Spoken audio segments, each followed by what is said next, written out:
Hel- Hello and welcome to Patrick's Models and Transport. This is a video for Eric of Railway 187.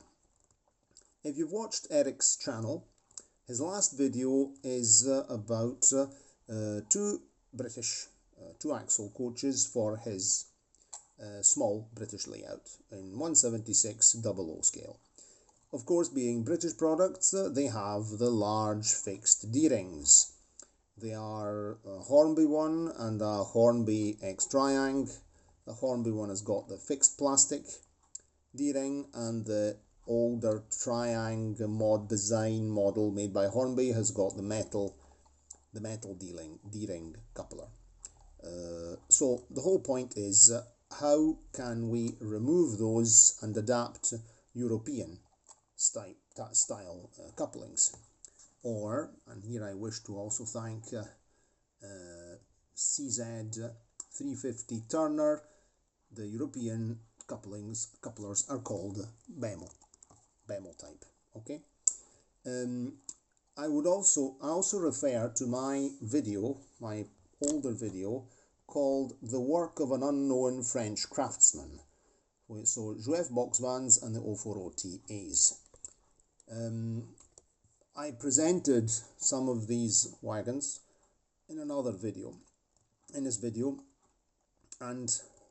those box vans and these open wagons with, in this case it's a coal wagon, I bought these second hand from a lady from Paris, and they belonged to her grandfather, who was a very, very good railway modelling craftsman, and he transformed Jouef toy range wagons into proper, nearly prototypical model wagons. And I bought quite a lot of these for very, very, very convenient price on Vinted. So, which are the differences? What the main thing we're interested in is that Jouef toy range wagons of the time, we're talking about the 50s and early 60s, have got a coupler which is somewhat similar to the British D-type, which is the Lanal coupling. I also wish to thank CZ350 Turner for telling me this in the comments of the original video, The Work of an Unknown French Craftsman.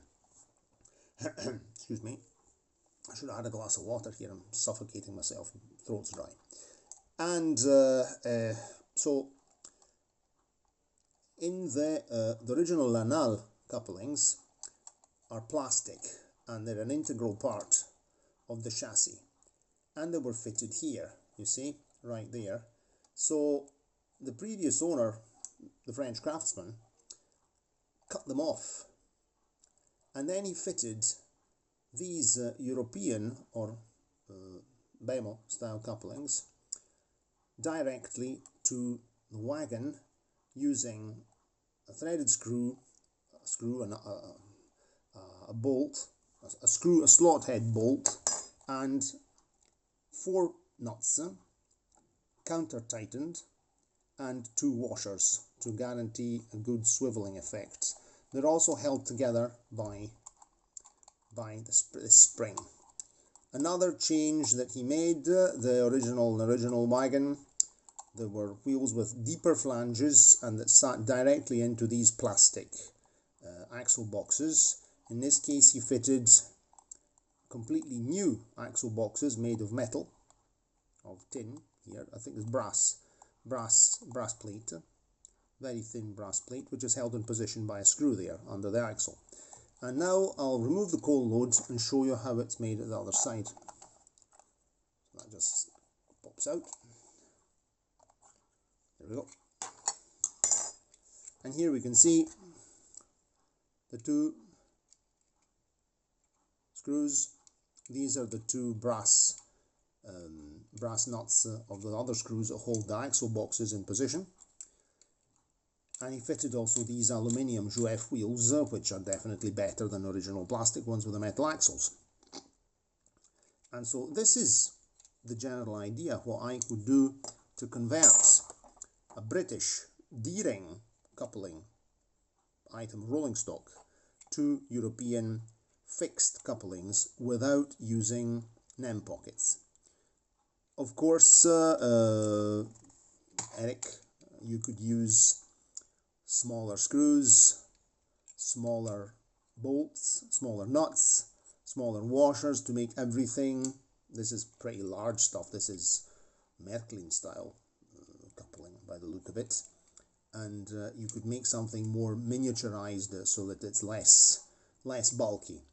But for the technology available in the 1960s, this is definitely a big improvement on the original wagon. Then there would be the idea of creating an adapter to simply be able to fit a European coupling on a locomotive to a British Deering. I'm wondering how it could do that. That would also, save a lot of bother and, a lot of work you have to do. And, for example, you might end up buying second-hand or, pop across the channel and buy yourself a nice Ginty or something of the kind, and then you have to bother in the hassle of changing the couplings, and you could just use your British rolling stock as it is.